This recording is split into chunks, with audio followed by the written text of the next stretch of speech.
നിങ്ങൾക്ക് പലർക്കും എന്നെ അറിയായിരിക്കും. ഫേസ്ബുക്കിലും വാട്സാപ്പിലും എല്ലാം ഞാനുണ്ട്. കാണുവാനില്ലാന്ന് പറഞ്ഞാൽ എന്റെ 3 മക്കളുടെ ഫോട്ടോ ഉണ്ട്. നിവൃത്തികേട് കൊണ്ടാണ് ഇന്ന് നിങ്ങളുടെ മുന്നിൽ എനിക്ക് വരേണ്ടി വന്നത്. 10 വയസ്സിലും ഒരു ബസ് കണ്ടക്ടറെ സ്നേഹിച്ച അയാളുടെ കൂടി ഇറങ്ങി വന്നതാ. ഞാനൊരു മുസ്ലിം ആയിരുന്നു. എനിക്ക് 3 ആക്കളമാരുണ്ട്. ഇയാളൊരു ഹിന്ദു. കൂടെ ഇറങ്ങി വന്നത് ഒന്നിച്ച് ജീവിക്കാൻ, എത്ര കഷ്ടപ്പാടുണ്ടെങ്കിലും ഒന്നിച്ച് ജീവിക്കാന്ന് വിചാരിച്ച അന്ന് 1 മാസം തികയുന്നതിന് മുമ്പേ ജീവിതത്തിൽ പ്രശ്നങ്ങളായി. പ്രസവിച്ച് 1 മാസം പോലും തികയാതെ തന്നെ പുള്ളി ഉപദ്രവിച്ച് കൈ 2 കൂടെ മുകളിലോട്ട് ഉത്തരത്തിലോട്ട് കെട്ടിത്തൂക്കിയിട്ടില്ല. കഴുത്തിൽ വലിയ കമ്പി തിരികിട്ട് ഒരുപാട് ഉപദ്രവിച്ചു. നാട്ടുകാരെല്ലാം കൂടെ വന്ന് രക്ഷിച്ചു. ആശുപത്രി കൊണ്ടുപോയപ്പോഴത്തേക്ക് അവിടുത്തെ ഡോക്ടർ അവരുടെ അമ്മയോട് ചോദിക്കുക, ഈ കൊച്ചിനെ കരടി ആക്രമിച്ചതാണോ? ഞാൻ പറഞ്ഞത് രക്ഷപ്പെട്ടു, എങ്ങോട്ടെങ്കിലും ഓടി രക്ഷപ്പെടാൻ. പക്ഷെ എനിക്ക് പോകാൻ ഒരിടവും ഇല്ലായിരുന്നു, സഹായിക്കാനും ആരുമില്ല. സ്നേഹിച്ചിങ്ങനെ വന്നുകൊണ്ട് വീട്ടുകാർക്കും എന്നെ ഇഷ്ടമില്ല. അതുകൊണ്ടുള്ള പറ്റിയൊരവസ്ഥയാണ്. പുള്ളി എന്നെ സഹായിച്ചെന്നുള്ള പേരിൽ നാട്ടുകാർക്കെതിരെ പരാതി കൊടുത്ത് അവരോട് നഷ്ടപരിഹാരം മേടിച്ചു. ഇതാണ് ലൈഫ്. ഞാൻ വന്നു കഴിഞ്ഞപ്പോഴത്തേക്കും പുള്ളിയുടെ അനിയന് 7 വയസ്സിരുന്നതും സ്കൂളിൽ ഒഴുക്കി വിടുന്നതെല്ലാം ഞാനാണ്. പക്ഷെ പുള്ളിക്ക് ആ കൊച്ചിനെ കുറിച്ച് വരെ എന്നെ സംശയം. ആരോടും മിണ്ടാൻ പാടില്ല, ആരെന്നെ പറഞ്ഞാലും പുള്ളിയോട് പറയണം. ഇങ്ങനെയാണ് പ്രശ്നങ്ങൾ. ഒരുപാട് ഉപദ്രവിച്ചിട്ടുണ്ട് എന്നെ. അലൈക്കും വറഹ്മത്തുള്ളാഹി. പ്രിയമുള്ളവരെ, ഈ വോയിസ് കേട്ടുവല്ലോ. നോക്ക്, 17 വർഷമുള്ള പെൺകുട്ടി. ആ പെൺകുട്ടി അതിൽ പറയുന്നുണ്ട്, ജനങ്ങൾ ചോദിക്കുന്നുണ്ട്, എന്താണ് കരടിയാണോ നിന്നെ കടിച്ചത് എന്ന്. കാരണം അത്രയ്ക്കും ശാരീരികമായി ആ പെൺകുട്ടി വേദനകൾ അനുഭവിച്ചെന്നാണ്, ഒരുപാട് ദ്രോഹിച്ചു എന്നാണ് ആ ചെറുപ്പക്കാരൻ. 17 വർഷം മാത്രമാണ് ഈ പെൺകുട്ടിയുടെ പ്രായം. ആ പ്രായത്തിലാണ് ബസ് കണ്ടക്ടറുമായിട്ട് ഈ പെൺകുട്ടി ഒളിച്ചോടുന്നത്. ഒളിച്ചോടി 1 മാസം ആകുന്നേ ഉള്ളൂ. അപ്പം തന്നെ പീഡനങ്ങളും മർദ്ദനങ്ങളും തുടങ്ങി, വല്ലാണ്ട് അക്രമങ്ങളായി. പിന്നെ അങ്ങനെ അങ്ങോട്ടുള്ള ജീവിതം നരകീയ ജീവിതമാണ്. ഗർഭിണിയാണ് എന്ന് പോലും നോക്കാതെ ഒരുപാട് അക്രമങ്ങളാണ്. അതിൽ പിന്നെ പ്രസവിച്ചു, കുട്ടികളായി, പിന്നെ വീണ്ടും അക്രമങ്ങളാണ്. നമുക്ക് പരിശുദ്ധമായ ദീനെ വലിച്ചെറിഞ്ഞുകൊണ്ടാണ് പോകുന്നത്. ചിലപ്പോൾ മാതാപിതാക്കളെ നാം ചിലപ്പോൾ അവഗണിച്ചെന്ന് വന്നേക്കാം. അങ്ങനെ ദീനെ വലിച്ചെറിയണമെങ്കിൽ ഇതിൻ്റെ കാരണക്കാരാരാണ്? തീർച്ചയായും മാതാപിതാക്കളല്ലേ. അവർക്ക് ചെറുപ്രായത്തിൽ ദീനിയായ ഗൗരവം അവർക്ക് കിട്ടാത്തത് കൊണ്ടല്ലേ. അല്ലേ, ഈ ഞാൻ ചെയ്യാൻ പോകുന്നത് ഇത് വ്യഭിചാരമാണ്, ഇതൊരു സ്വഹയായ നിക്കായിലൂടെയല്ല ഞാൻ ദാമ്പത്യ ജീവിതത്തിലേക്ക് കയറുന്നത്, ഇത് എന്നെ വല്ലാണ്ട് ബാധിക്കും എന്നുള്ള ഒരു വലിയ ബോധം നമ്മുടെ ആ പൊന്നു മക്കൾക്ക് നൽകിയിരുന്നുവെങ്കിൽ തീർച്ചയായും ഒരു മക്കളും ഒരാളെ കൂടെ വിളിച്ചോടുകയില്ല, പ്രത്യേകിച്ച് ഒരു അന്യ സമൂഹത്തിൻ്റെ കൂടെ വിളിച്ചോടില്ല. കാരണം അവർക്കറിയാം നിക്കാഹല്ലാത്തതിലൂടെ നടക്കുന്ന ബന്ധങ്ങളെല്ലാം വ്യഭിചാരമാണ്. കാലങ്ങളോളം ഈ വ്യഭിചാരം ബന്ധം നിലനിന്നാൽ തീർച്ചയായും എൻ്റെ ജീവിതം വലിയ പ്രയാസത്തിലേക്ക്, നാൾ ശാശ്വതമായ എൻ്റെ ലോകം പരാജയപ്പെട്ടു പോകുമെന്നുള്ള വലിയ ഒരു ഇലാഹിയായ ചിന്ത ആ മക്കൾക്ക് ചെറുപ്രായത്തിൽ കൊടുത്തിരുന്നുവെങ്കിൽ തീർച്ചയായും ആ മക്കൾ വഴിതെറ്റുമായിരുന്നില്ല. ആ മക്കളൊക്കെ നിസ്സാരമായി കണ്ടു.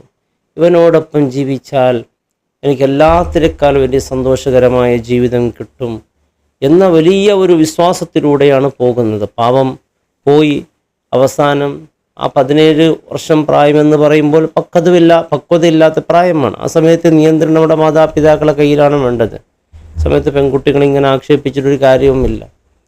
നമ്മുടെ മക്കൾക്ക് ചെറുപ്രായത്തിൽ തന്നെ ദീനിയായ ബോധമുണ്ടാക്കുക. തീർച്ചയായും ആ മക്കൾ അള്ളാഹുവിനെക്കുറിച്ച്, അള്ളാഹു നമ്മെ കാണുന്നില്ലെങ്കിൽ, അള്ളാഹുവിനെ നാം കാണുന്നില്ലെങ്കിൽ അള്ളാഹു നമ്മെ കാണുന്നുണ്ട് എന്നുള്ള ബോധം നമ്മുടെ മക്കൾ നാം വളർത്തുകയാണെങ്കിൽ തീർച്ചയായും എൻ്റെ പ്രിയപ്പെട്ടവർ, നമ്മുടെ മക്കൾ രക്ഷപ്പെടും.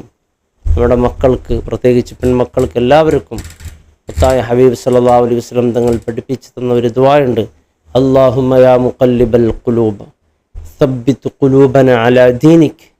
ഈ പ്രാർത്ഥനകൾ എൻ്റെ പ്രിയപ്പെട്ടവരെ നമ്മുടെ പൊന്നുമക്കൾക്ക് നാം പഠിപ്പിച്ചു കൊടുക്കണം.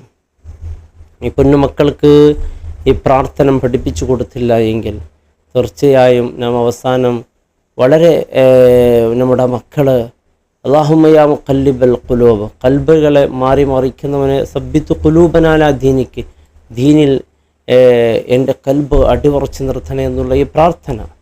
എൻ്റെ പ്രിയപ്പെട്ടവരെ, നമ്മുടെ മക്കൾ എന്താണ് ശരി എന്താണ് തെറ്റ് എന്നുള്ള ബോധം, തീർച്ചയായും അള്ളാഹുവിനോടുള്ള ഭയഭക്തി നമ്മുടെ മക്കൾക്ക് നാം ഉണ്ടാക്കി കൊടുക്കുക തന്നെ വേണം. പാവം മക്കളായി ഇപ്പോൾ ആരുമില്ലാതെയായി. കാരണം വീട്ടിലേക്ക് വരാൻ പറ്റൂല. അതോടൊപ്പം ഇവനാണെങ്കിൽ ഇങ്ങനെ അക്രമമാണ്, ഇവൻ്റെ കൂടെ ജീവിക്കാൻ പറ്റൂല. എനിക്കിപ്പോൾ ഇവൾ വേണ്ട, കറിവേപ്പില പോലെ അല്ലെ കറിയിൽ ഉപയോഗിക്കും, പിന്നെ ഉപയോഗം കഴിഞ്ഞാൽ വലിച്ചെറിയുന്നത് പോലെ അവനെ വലിച്ചെറിഞ്ഞു. ഇനി ഒരു ജീവിതവുമില്ല. വലിയ സങ്കടത്തിലായ പെൺകുട്ടി. അതുകൊണ്ട് പ്രിയപ്പെട്ട സഹോദരിമാർ, അങ്ങനെ ആരെങ്കിലും ഫോണിലൂടെ ചാറ്റിങ്ങും എന്തെങ്കിലും ഉണ്ടെങ്കിൽ അത് നിർത്തിവെക്ക്. അള്ളാഹുക്ക് വേണ്ടതെല്ലാം വലിച്ചെറി.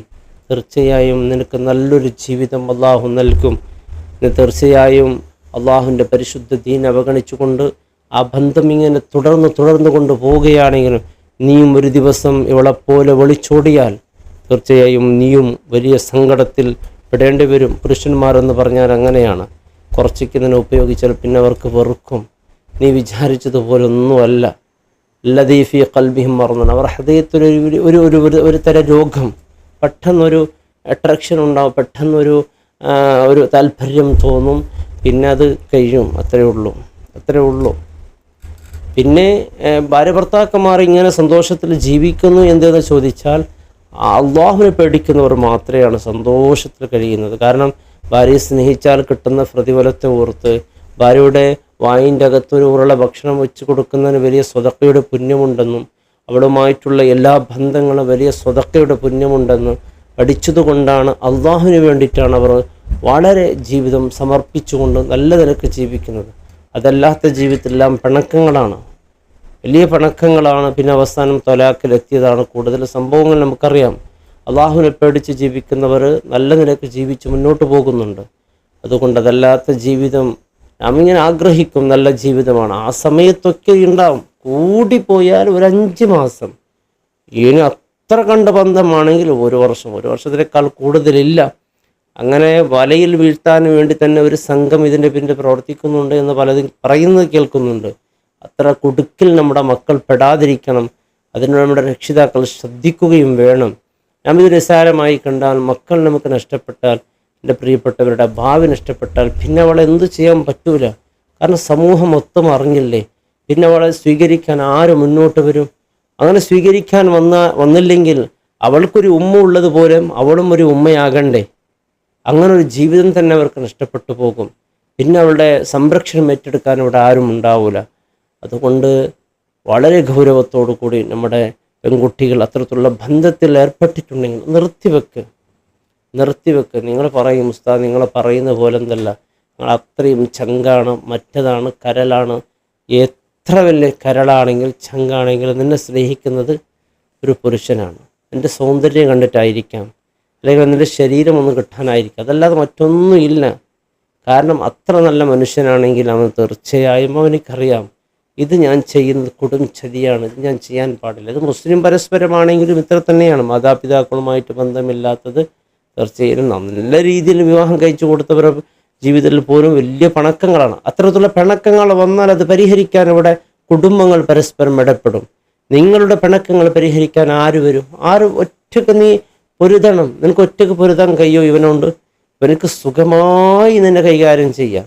നിന്നെ വിരട്ടാനൊക്കെ നന്നായി അറിയാം. കാരണം ഇവനക്കറിയാം നിന്നെ എന്ത് ചെയ്താലും, നിന്നെ കൊന്നു കളഞ്ഞാൽ പോലും കേൾക്കാൻ ഇവിടെ ഒരു മനുഷ്യന് വരില്ല എന്ന് അവന് കൃത്യം. നിന്നെ തീർച്ചയായും അവഗണിക്കുന്നു പറഞ്ഞാൽ വല്ലാത്തൊരു നീ എത്ര വലിയ സൗന്ദര്യവതിയായിട്ടും ഒരു കാര്യമുണ്ടല്ലേ, എത്ര വലിയ സ്നേഹം നീ അങ്ങോട്ട് നൽകിയിട്ടും ഒരു കാര്യമുള്ള വെറുക്കുമെന്ന് പറഞ്ഞാൽ അത് വെറുത്തിരിക്കും. ഉറപ്പാണ്. ഒളിച്ചോടിയവർ എനിക്ക് പലരും അറിയാം. കാരണം ഞാനിപ്പോഴൊന്നും ഫോൺ നമ്പറൊന്നും കൊടുക്കലില്ല. മുമ്പൊക്കെ ഞാൻ വീഡിയോ അപ്ലോഡ് ചെയ്യുന്ന സമയത്ത് എൻ്റെ നമ്പർ കൊടുക്കുമായിരുന്നു. ആ സമയത്ത് ഒരുപാട് ഇത്തരത്തിലുള്ള അവസ്ഥയിൽ കുടുങ്ങിയവരറിയാം. പലരും ഫോൺ വിളിച്ച് പറയാറുണ്ട്, സാറേ ഇങ്ങനെ ഒരു പ്രണയം എന്നെ അവനിപ്പോൾ സ്നേഹിക്കുന്നില്ല, എന്തെങ്കിലും ഒരു ഇസ്മ ചെയ്യാൻ പറ്റുമോ, മറ്റേത് ചെയ്യാൻ പറ്റും. ഞാൻ അത്രക്കാരനല്ലെങ്കിലും അവർക്ക് പിന്നെ എന്തെങ്കിലും സൂറത്തിൽ പറഞ്ഞു കൊടുക്കും. എൻ്റെ പ്രിയപ്പെട്ടവരെ, അത് പറഞ്ഞിട്ട് സൂറത്ത് പറഞ്ഞു കൊടുക്കുമ്പോൾ പ്രതിഫലം കിട്ടുന്നില്ലാതെ അതുകൊണ്ട് വലിയ നേട്ടമൊന്നും കിട്ടാൻ പോകുന്നില്ല. കാരണം അവനത്തെ എത്ര ആളുകളെ പ്രണയിക്കുന്നുണ്ടെന്നറിയോ നിനക്ക്? എത്ര ആളുകളെ വലയിൽ വീഴ്ത്താൻ. കാരണം അവനക്ക് ഇതേ ജോലിയാണ്. ഒന്ന് കഴിയുമ്പോൾ മറ്റൊന്നിൻ്റെ സുഖം കിട്ടണം, മറ്റൊന്നിൻ്റെ സുഖം, ഇങ്ങനെ അലഞ്ഞു തിരിയുകയാണ്. അതിനു വേണ്ടിയുള്ള വെപ്രാളത്തിൽ പറക്കം പായുന്ന സമയത്ത് നീ എന്ത് കണക്കാണ് അവന്? ഒരു പ്രശ്നവും നീ ഒന്നുമല്ല, നീ പുല്ലാണ്. നിൻ്റെ കയ്യിലുള്ള ആ സമ്പത്ത്, സ്വർണം, അത് മാത്രം അവൻ്റെ ലക്ഷ്യമായിരിക്കും. പിന്നെയും കുറച്ചുകൂടി നിൻ്റെ കൂടെ അവൻ ജീവിക്കുന്നത് നിൻ്റെ കഴുത്തുള്ള സ്വർണം ഒന്ന് തീർന്നു കിട്ടാൻ വേണ്ടി. അത് തീർന്നു കിട്ടാൻ നിന്നെ വലിച്ചെറിയെന്ന് പറഞ്ഞാൽ അത് വല്ലാത്തൊരു അവഗണനയായിരിക്കും. പിന്നെ നിന്നെപ്പറ്റി ചോദിക്കാനോ നിനക്ക് വേണ്ടി സംസാരിക്കാനോ ഒരാളുടെ നിന്നെല്ലാവരും ആക്ഷേപിക്കും. അവൾക്കത് അള്ളാഹു കൊടുത്ത ശിക്ഷയാണ്, അവരനുഭവിക്കണമെന്നേ ജനങ്ങൾ പറയുള്ളൂ. ജനങ്ങളെല്ലാവരും പറയുള്ളൂ വീട്ടിലേക്ക് കയറ്റരുത്, അവളെവിടെ പോയി ചാകട്ടെ എന്ന് അങ്ങനെ പറയുള്ളൂ. അപ്പോൾ മൊത്തത്തിൽ നീ ഒറ്റപ്പെടുമെന്ന് പറഞ്ഞാൽ അവൻ്റെ ആ പരിഗണനയും കിട്ടൂല, നാട്ടുകാരുടെ പരിഗണനയിലും കുടുംബക്കാരതുമില്ല. അവസാനം അതല്ലാതെ വിവാഹം കഴിഞ്ഞു പോയാൽ അങ്ങനെ ഒരു സന്ദർഭം വന്നാൽ തന്നെ കുടുംബങ്ങൾ ഇടപെട്ട് അതിനുവേണ്ട പരിഹാരം കണ്ടെത്തും. പിന്നെ നിന്നെ വിവാഹം കഴിച്ച ഭർത്താവിന് നിന്നോടൊരു ഭയമുണ്ടാകും. കാരണം ഇവരെ തൊട്ടാൽ ചോദിക്കാൻ ആളുണ്ട് എന്നുള്ളൊരു ഭയം അവനിക്കുണ്ടാകും. അതുപോലെ അഭിമാനത്തിന് പേടിച്ചവൻ സന്തോഷത്തിൽ കഴിയുന്ന എത്ര കുടുംബങ്ങൾ അങ്ങനെയുണ്ട്. കാരണം ഭാര്യ പേടിച്ച് കഴിയുന്ന കുടുംബങ്ങളുണ്ട്. കാരണം ഇത് തൊട്ടാൽ അത് പൊള്ളുമെന്നറിയാം. കാരണം ചിലതങ്ങനെ തൊട്ട് നോക്കുമായിരിക്കും, തൊട്ടുമ്പോൾ ഇത് പൊള്ളുമെന്നറിയാം. നിന്നെ തൊട്ടാൽ പൊള്ളൂലെന്ന് ഉറപ്പാണ്. കാരണം നിന്നിലൊന്നുമില്ല എന്നറിയാം. നിന്നെ തൊട്ടാൽ നീ ഒരു വെള്ളത്തുള്ളിയാണെന്നറിയാം. വെള്ളത്തുള്ളിയാണെങ്കിൽ ഏത് പക്ഷിയും കൊത്തിയെടുക്കും. രത്നക്കല്ലുകളാണ് അല്ലേ, എന്നാൽ പക്ഷികൾ കൊത്തിയെടുക്കില്ല. കൊത്തിയെടുത്താൽ അത് ചത്തുപോകും. അള്ളാഹു കാത്ത് രക്ഷിക്കട്ടെ. അസ്സലാമു അലൈക്കും വറഹ്മത്തുള്ളാഹി വബറകാതുഹു.